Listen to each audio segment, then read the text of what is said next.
Hi, அனைவருக்கும் வணக்கம். இன்றைக்கி நம்ம சோப் தாங்க செய்ய போகிறோம். அதுக்கு தேவையான பொருட்கள் பார்க்கலாம். சோப் மோல்டு, சோப் பேஸ் எடுத்திருக்கேன்.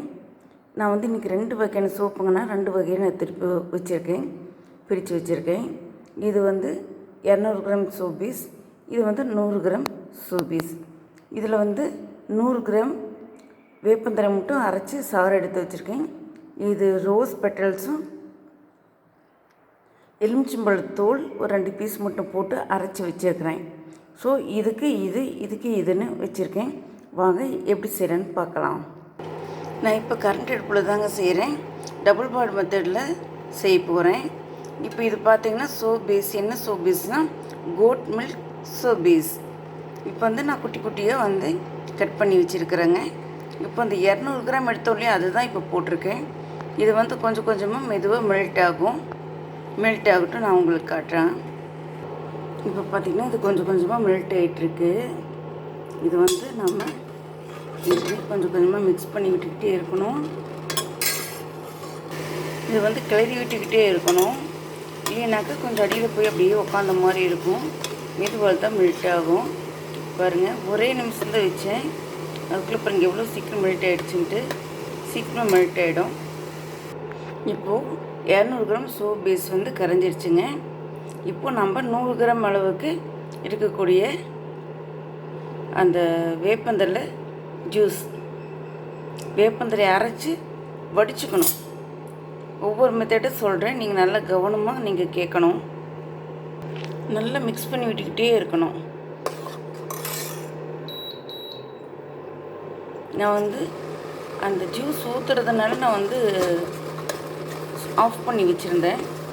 இப்போ திரும்பி நான் ஆன் பண்ணிட்டேன். நல்லா மிக்ஸ் பண்ணிக்கிட்டே இருக்கும். நல்லா கலங்கணும்.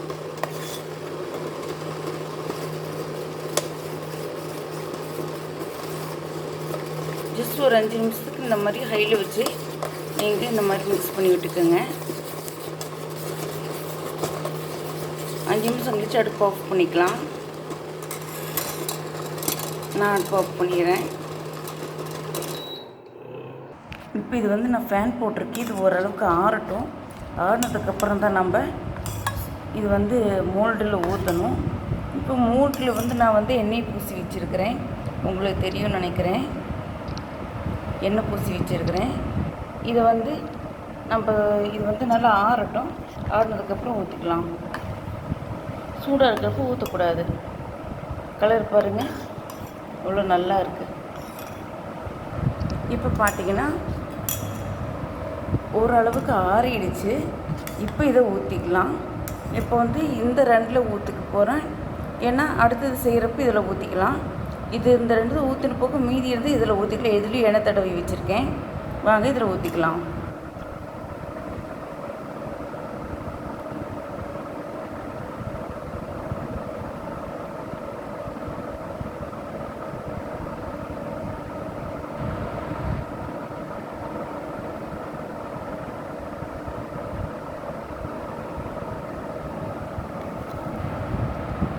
இப்போ பார்த்திங்கன்னா மோல்டில் ஊற்றியாச்சு.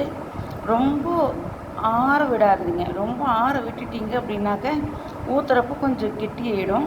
அதனால் சிரமமாக இருக்கும். நீங்கள் வந்து கொஞ்சம் வெதுன்னு கீழே ஊற்றிக்கோங்க. இப்போ இந்த 3 ஊற்றியாச்சு. இது இப்படியே இருக்கட்டும். நம்ம அடுத்த சோப் வந்து நம்ம செய்ய போகிறோங்க. இப்போது நம்ம ரோஜாப்பூ இதழ் போட்டு வச்சுருக்கோம் இல்லையா, ரோஜாப்பூ, எலுமிச்சம்பழத்தூள், ரோஜாப்பூ பெட்டல்ஸ் வந்து அதிகமாக போட்டிருக்கேன். அது மட்டும் இல்லாமல் இதில் பார்த்திங்கன்னா காஞ்ச எலுமிச்சம்பழத்தூள் 2 பீஸ் மட்டும்தான் போட்டிருக்கேன். இது வந்து 100 கிராம் அளவுக்கு soap base, goat milk soap base. வாங்க எப்படி செய்யலான்னு பார்க்கலாம். இப்போ பார்த்திங்கன்னா 100 கிராம் இருக்கக்கூடிய soap base, goat milk soap base போட்டிருக்கேன். இப்போ இது உருகிட்டு இருக்குது. நம்ம ரோஜா பூ போட்டு செய்ய போகிறோம் இல்லையா, ரோஜா பூ பவுடர் அதுதாங்க. இது உருகட்டும் காட்டுறேன். இப்போ இது பார்த்திங்கன்னா இது நல்லா மெல்ட் ஆகிடுச்சு. இப்போ இந்த பவுட்ரு போட்டுக்கலாம். இது போட்டு நல்லா மிக்ஸ் பண்ணிக்கலாம். மிக்ஸ் பண்ணிவிட்டு அதுக்கப்புறமா நம்ம இது போட்டு கையில் வச்சுக்கலாம்.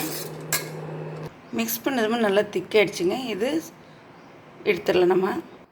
இப்போ இது மோல்டில் போட்டுக்கலாம். இப்போ இது வந்து சோப் மோல்டில் போட்டாச்சுங்க.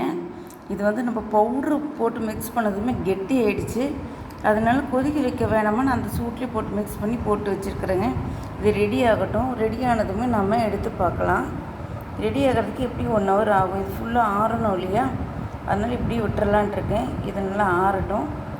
இது நல்லா ஆறினதுக்கப்புறமா தான் சோப்பு எடுக்க முடியும். காட்டுறேங்க. Soap ready ஆகிடுச்சுங்க.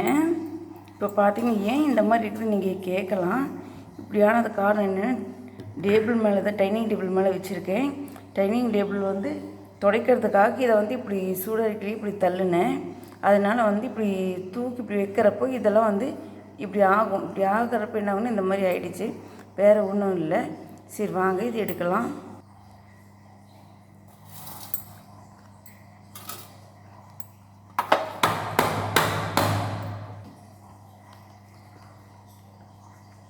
அழகாக வந்துருச்சு.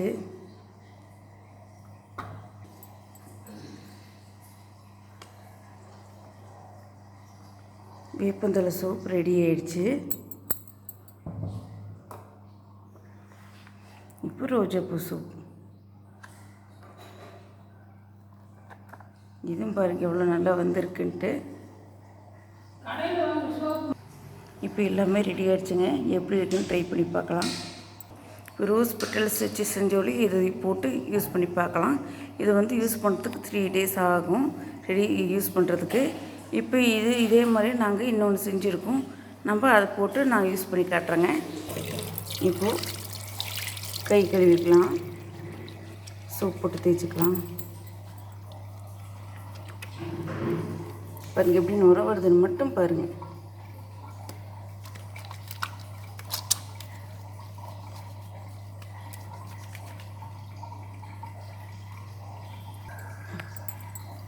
இப்போ கழுவிக்கலாம்.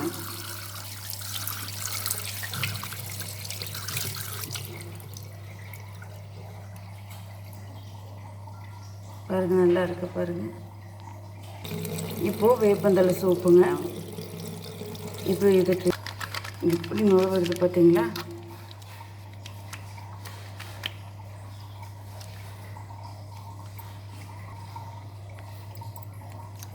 ஓகே, இப்போ நம்ம கழுவிக்கலாம்.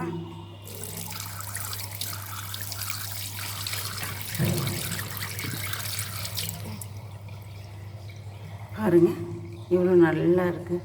நீங்களும் ட்ரை பண்ணி பார்த்துட்டு சொல்லுங்கள். இப்போது இந்த சோப் நீங்கள் வந்து ட்ரை பண்ணி பாருங்கள். இது வந்து அந்த டப்பாவில் போட்டு வச்சுருந்தீங்களோ அதுதான். இப்போ நீங்கள் இதெல்லாம் ட்ரை பண்ணி பார்த்துட்டு எப்படி இருக்குன்னு கமெண்ட் பண்ணுங்கள். உங்களுக்கு இந்த வீடியோ பிடிச்சிருந்தால் லைக் பண்ணி ஷேர் பண்ணி கமெண்ட் பண்ணுங்கள்.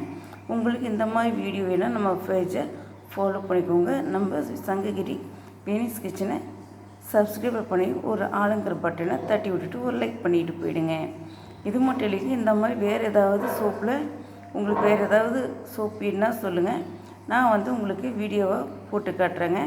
உங்கள் ஃப்ரெண்ட்ஸுக்கெல்லாம் ஷேர் பண்ணுங்கள். பாய்.